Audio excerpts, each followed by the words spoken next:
Di dalam Al-Quran, Allah Subhanahu wa Ta'ala menjelaskan tentang karakter orang-orang Bani Israel atau kaum Yahudi. Mereka itu adalah kaum perusak, kaum yang melampaui batas, mengingkari janji. Dan ketika kita ingin melihat bagaimana karakter orang-orang Yahudi dalam Al-Quran, surah Al-Isra, Allah jelaskan di ayat 4. Wa qadaina ila bani Israil fil kitab la tufsiduna fil ard. Wa qadaina, dan telah Allah tetapkan ila bani Israil, kepada bani Israil fil kitab, di dalam kitab Taurat mereka, dalam Al-Quran, Lauhil Mahfuz, la tufsiduna fil ardi marrataini, bukan la tufsiduna kerusakan marrataini, 2 kali kerusakan di muka bumi ini. Jika mereka melakukan 2 kali kerusakan, maka mereka pun akan mengalami 2 kali kehancuran. Kerusakan yang pertama yang dilakukan oleh orang Yahudi itu pada masa Rasulullah. Kedua, kerusakan yang mereka lakukan adalah setelah Kanjeng Nabi Muhammad SAW wafat. Pada masa Rasulullah, sebelum Kanjeng Nabi itu hijrah ke Madinah oleh orang Yahudi, baik secara ekonomi ataupun politik. Secara politik mereka melakukan politik adu domba. Mereka mengadu domba 2 suku, itu suku Aus dan Khazraj, untuk kepentingan dunia. Begitu juga secara ekonomi mereka pun berpengaruh. Mereka menerapkan ekonomi ribawi. Setelah Nabi Muhammad SAW hijrah dari Mekah ke Madinah, setelah masa perang Badar, ketika orang Yahudi itu mengganggu seorang muslimah yang sedang berbelanja di pasar, dibela oleh Kanjeng Nabi, di mana Kanjeng Nabi telah diusir mereka. Begitu juga pada perang Uhud, ketika Kanjeng Nabi mau dibunuh oleh mereka, mereka mendapatkan hukuman usir lagi oleh Kanjeng Nabi mereka. Begitu juga pada perang Khandaq, ketika mereka mengingkari perjanjian. Si perjanjian adalah jangan membela orang-orang kafir Quraisy, jangan membela orang Mekah. Tapi ketika orang Mekah ingin menyerang Kanjeng Nabi ke Madinah, malah orang Yahudi membela orang-orang kafir Quraisy di Mekah. Maka akhirnya apa? Mereka diusir lagi oleh baginda Nabi Muhammad SAW. Kerusakan yang kedua adalah ketika Kanjeng Nabi Muhammad SAW itu tidak ada, mereka kembali membuat ulah.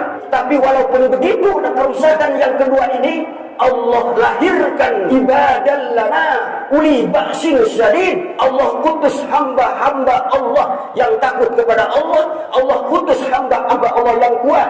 Allah utus hamba-hamba Allah yang beriman, yang takut kepada Allah, yang mencintai Allah Subhanahu wa Ta'ala. Mereka adalah Khalid bin Walid, mereka adalah Abu Ubaidah Al-Jarrah. Pada masa Kanjeng Nabi dan juga pada masa sahabat, mereka tidak bisa berbuat apa-apa.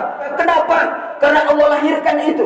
Islam memiliki seorang pemimpin, karena Islam memiliki daulah. Mereka takut sebagaimana takutnya dulu ketika pada masa Kanjeng Nabi Muhammad SAW. Dan masa kekhilafan itu berlangsung, hancurlah pada tahun 1924 di Turki Utsman. Kembali orang Yahudi ini melakukan kerusakan-kerusakan di muka bumi ini. Mereka menduduki Palestina atas restu Inggris, Amerika.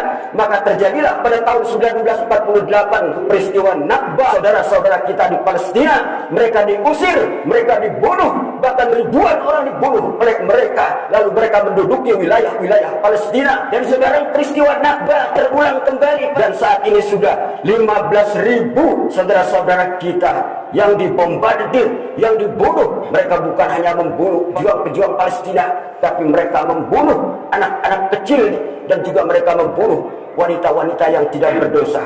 Rumah sakit dibombardir, bahkan ketika saudara-saudara kita Palestina yang mengungsi pun tak luput dari bombardir. Sekolah-sekolah dibombardir, semua tidak luput dari bombardir mereka. Mengapa mereka begitu berani terhadap umat Islam?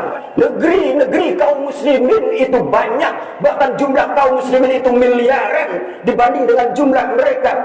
Banyak tapi centang perenang, banyak tapi terkotak-kotak oleh negeri, banyak tapi terkotak-kotak oleh negara. Padahal al-muslimun al-ikhwah, sesama muslim itu adalah bersaudara. Persaudaraan kaum muslimin tidak boleh dihalangi oleh status adanya negeri, karena persaudaraan kita kepada sesama muslim adalah merupakan persaudaraan. Mereka akan hancur ketika negeri itu akan bisa disatukan di bawah naungan yang satu, di bawah komando yang satu, sebagaimana dulu baginda Nabi kita Muhammad SAW lakukan kepada orang-orang Yahudi.